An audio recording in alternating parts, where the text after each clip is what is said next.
الحمد لله حمدا كثيرا طيبا مباركا فيه كما يحب ربنا ويرضى.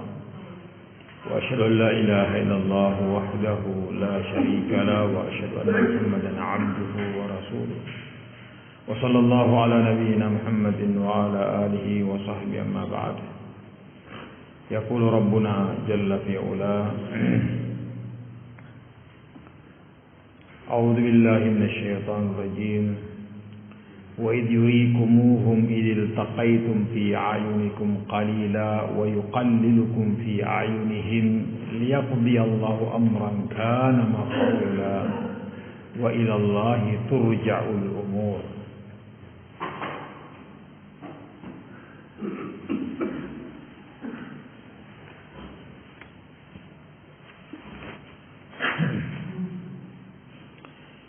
يا أيها الذين آمنوا إذا لقيتم فئة فاثبتوا واذكروا الله كثيرا لعلكم تفلحون. Jamaah yang dimuliakan oleh Allah Subhanahu wa taala, di ayat yang ke-44 dan 45 dari surah Al-Anfal, Allah Subhanahu wa taala mengatakan, wa idh yurikumuhum. Dan ketika Allah Subhanahu wa taala memperlihatkan kepada kalian, wahai orang-orang mukmin, kaum muslimin, Allah memperlihatkan kepada kalian ketika kalian bertemu dengan musuh kalian. Allah memperlihatkan kepada kalian musuh itu sedikit. إذ يريكموهم إذ التقيتم في أعينكم قليلا. Allah menjadikan kaum muslimin memandang orang-orang musyrikin itu sedikit ketika pas mereka bertemu. Baik. Dan juga dalam mimpi Rasulullah SAW, Allah memperlihatkan bahwa jumlah mereka memang sedikit.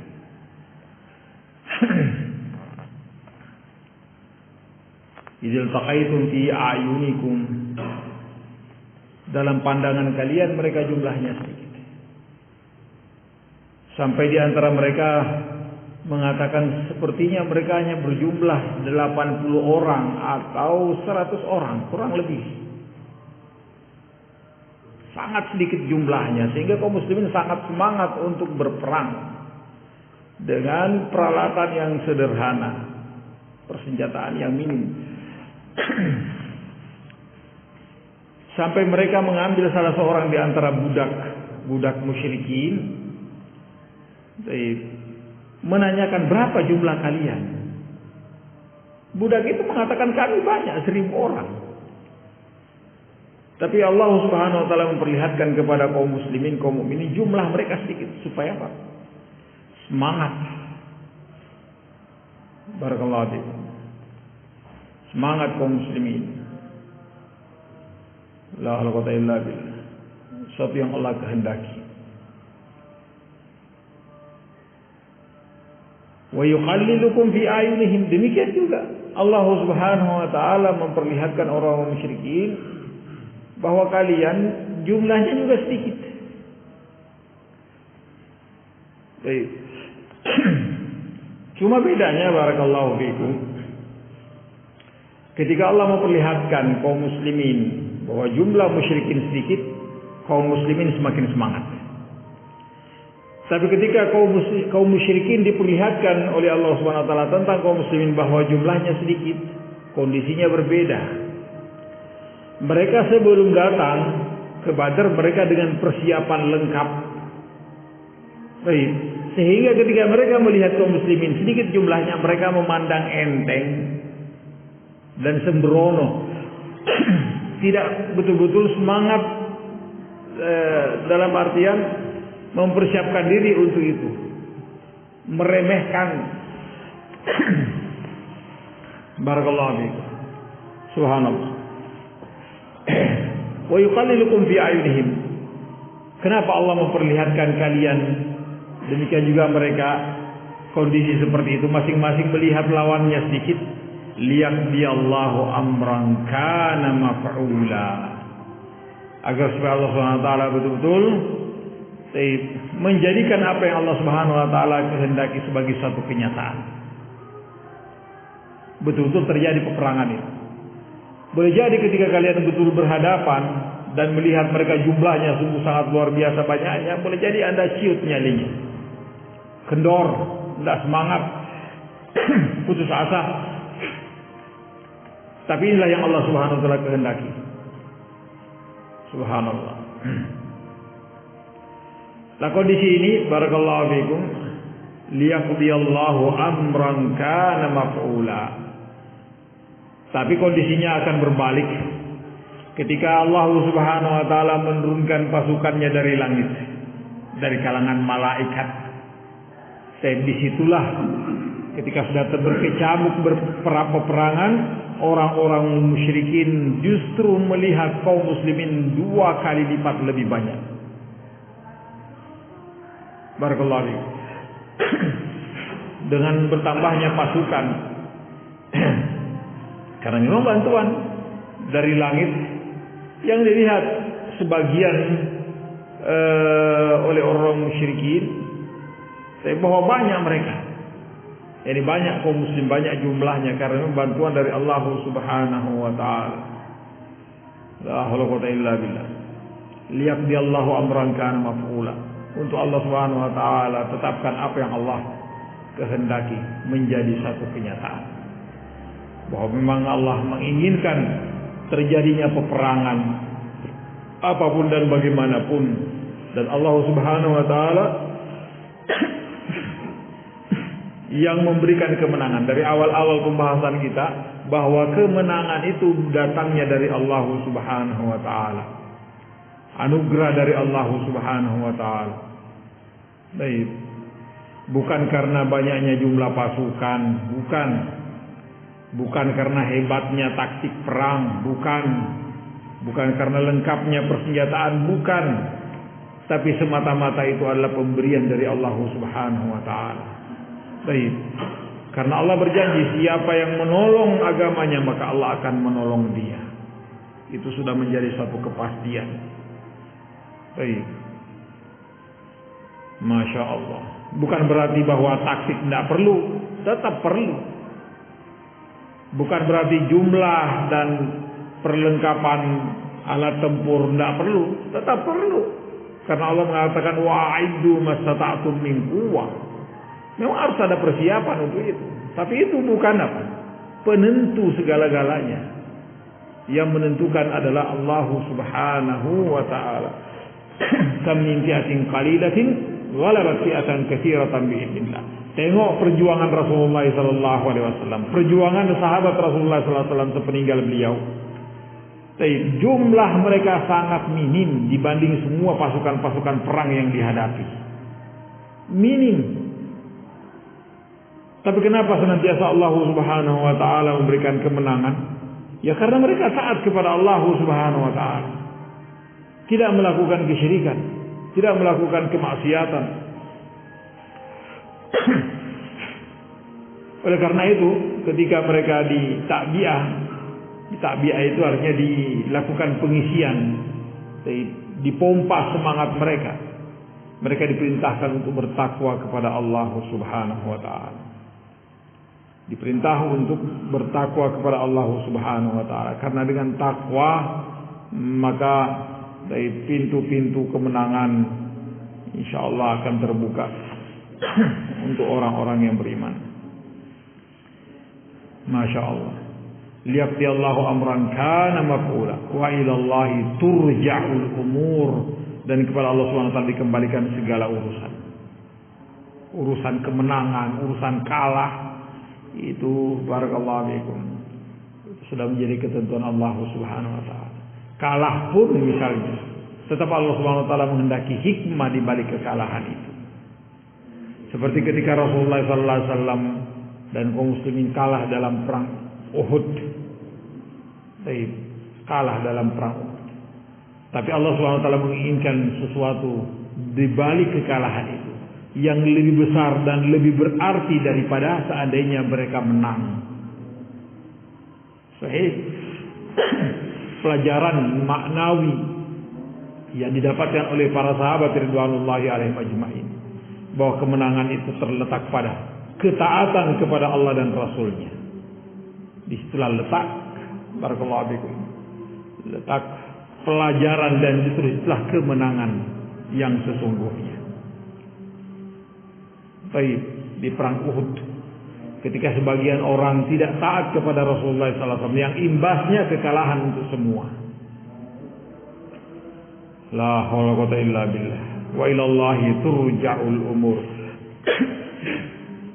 Allah Subhanahu wa taala mengatakan, ya ayyuhalladzina amanu, wahai orang-orang yang beriman, idza laqitum fi'atan fasbutu. Kalau kalian bertemu dengan musuh, maka kokohlah kalian, sabarlah kalian, teguhlah kalian, jangan lari. Barakallahu fiik. Karena lari dari peperangan adalah dosa yang sangat besar. At-tawalli yaumaz zahf. Lari dari peperangan adalah merupakan dosa yang sungguh sangat luar biasa besarnya.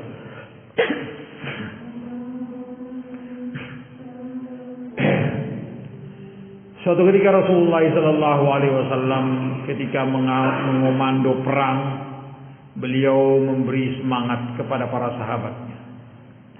Kata Rasulullah SAW, la tatamannau liqa'al adu.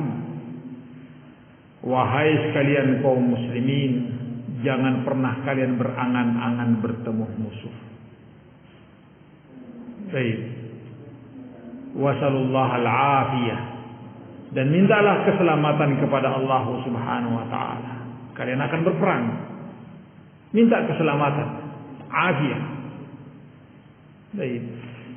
Minta keselamatan kepada Allah Subhanahu wa taala. Wa idza laqitumuhum fasbutu fasbiru.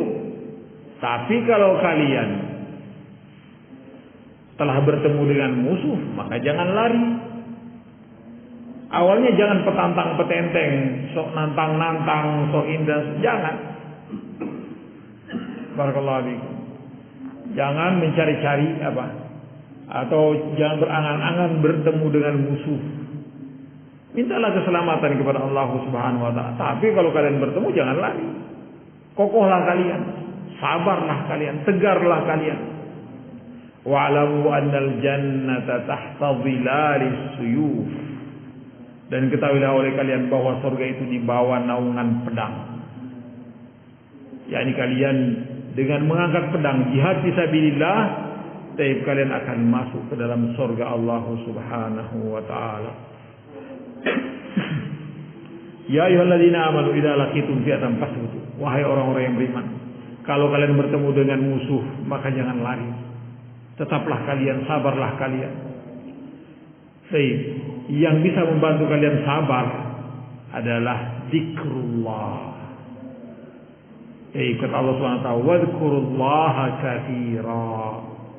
Banyaklah kalian berzikir kepada Allah Subhanahu wa taala. I'timad 'ala Allah, bersandar penuh pada Allah Subhanahu wa taala. Minta pertolongannya, minta bantuannya. Barakallahu fiikum. Wadhkurullaha katsira. Dalam peperangan disuruh banyak berzikir. Barakallahu fiikum. Dalam mencari rezeki juga disuruh banyak zikir. Sebagaimana firman Allah Subhanahu wa taala, "Fa idza qudiyatis shalatu fantashiru fil ardi wabtaghu min fadlillah wadhkurullaha katsira la'allakum tuflihun." Baik. Ketika bekerja jangan bengong. Baik, zikir kepada Allah Subhanahu wa taala. Tidak perlu dibesar-besarkan zikirnya. Cukup kita dengan diri kita sendiri bertasbih, bertahmid, bertahlil, salawat untuk Nabi sallallahu alaihi wasallam kita biasakan. Baik. Sambil kerja, subhanallah, alhamdulillah. Barakallahu fiikum. Dengan diri kita sendiri. Apa jaminan dari itu? Kata Allah Subhanahu wa taala, "La'allakum tuflihun." Kalau la'alla bahasanya kita semoga. Kalau kita manusia mengatakan la'alla semoga. Tapi kalau bagi Allah Subhanahu wa taala la'alla itulah sesuatu yang pasti. Barakallahu fiikum. Pasti kalian beruntung. Barakallahu fiikum. Pasti kalian beruntung. Zikir ini menenangkan jiwa. Ini penenang jiwa. Ala dzikrillah tatmainnul qulub. Ketika kita jihad fisabilillah, kita banyak berzikir, rasa takut akan hilang. Barakallahu fikum. Demikian juga ketika orang mencari rezeki dan banyak berzikir kepada Allah Subhanahu wa taala, rasa takut akan kekurangan juga akan hilang. Baik. I'timad sepenuhnya kepada Allah Subhanahu wa taala. Dan yang lainnya dari barakallahu fikum tempat-tempat yang kita harus memperbanyak zikir kepada Allah Subhanahu wa taala. Dan memang kita harus memperbanyak zikir. Kalau hanya sekedar zikir, munafikin juga zikir, tapi zikirnya sedikit. Kata Allah, wala yadhkurunallaha illa qalila. Jadi untuk membedakan kita dengan orang-orang munafik adalah apa? Memperbanyak zikir. Barakallahu fiikum. Memperbanyak zikir kepada Allah Subhanahu wa taala. Sambil jalan, subhanallah, alhamdulillah, wa la ilaha. Keluar dari masjid, bismillah, tawakkaltu ala Allah. Allahumma shalli ala Muhammad, Allahumma ftah li abwaaba fadlik. Baru saja kita keluar dari masjid, kita langsung doa kepada Allah Subhanahu wa taala. Salawat kepada Nabi sallallahu alaihi wasallam, kemudian mengatakan, ya Allah, bukakanlah untuk aku pintu-pintu keutamaan. Banyak keutamaan. Bukan cuma rezeki tok, kesehatan juga, keselamatan dan semua kebaikan. Barakallahu fikum. Fadl. Keutamaan dari Allah Subhanahu wa taala. Ya, barakallahu fikum. Padahal orang dalam peperangan kan tegang, mencekam. Tapi disuruh oleh Allah Subhanahu wa taala untuk memperbanyak zikir agar supaya tenang. Barakallahu fikum. Tenang. Wadhkurullaha katsiran la'allakum tuflihun. Barakallahu fikum. Tapi ini dua ayat ini sebagai pengingat untuk kita, barakallahu fikum. Di mana Allah Subhanahu wa taala menghendaki terjadinya peperangan dengan cara memperlihatkan lawannya dengan jumlah yang sedikit masing-masingnya, sehingga pada awalnya memang mereka semangat untuk terjadinya perang. Demikian Allah menghendaki, dan semuanya kembali kepada Allah Subhanahu wa taala. Dan bahwa peperangan menang kalah itu sudah menjadi ketentuan Allah Subhanahu wa taala. Tapi Allah Subhanahu wa taala berjanji, siapa yang menolong agamanya, berharap hanya kepadanya, maka dia akan diberi kemenangan oleh Allah Subhanahu wa taala. Kemudian barakallahu fikum, perintah untuk bersabar dalam peperangan, jangan lari. Karena peperangan adalah satu dari dua kemungkinan dan semuanya adalah baik. Mati syahid, kemudian hidup mulia dengan ganimah. Tidak ada yang ketiga, cuma dua. Kalau mati syahid dengan keutamaan yang sangat besar di sisi Allah Subhanahu wa taala, kalau hidup dengan ganimah yang Allah Subhanahu wa taala berikan. Allahul musta'an. Ganimah dan pahala, tentunya pahala yang sangat besar dari peperangan. Ilahuna subhanallahi wa bihamdihi asyhadu an la ilaha illa anta astaghfiruka wa atubu ilaik.